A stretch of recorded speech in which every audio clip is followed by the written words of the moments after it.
magandang gabi po sa lahat. My name is Kim Chu and I'm from ABS-CBN Philippines. Okay, and the award...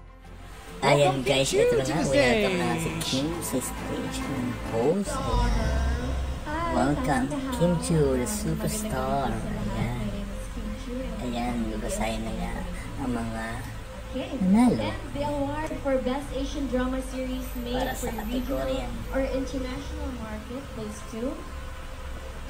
Nakalimutan ko kategorya guys. Oh wow! Panoorin nyo. We have a joint winner.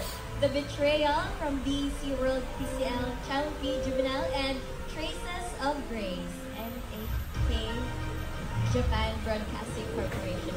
Si Manu. Went to overtime and Ang still tie nanalo. game. Congratulations! I think one of you is Producer here yata umakyat. going to present the trophy, the award. Honor will be sent to you by Oo. FedEx ASAP on DHL. Picture mo na Kim. Together. And everybody would love to take a picture with them. Yan nga guys. Yan nga guys, kahit si Kim hindi siya nanalo ba sa kategoryang lead actress, pero proud pa rin tayo sa kanya dahil nirepresent niya tayo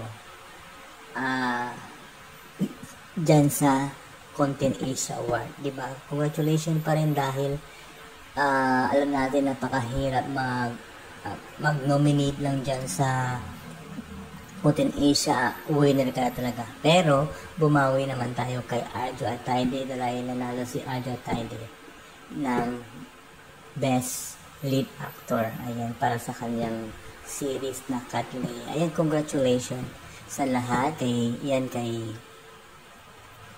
Kay Kim, kay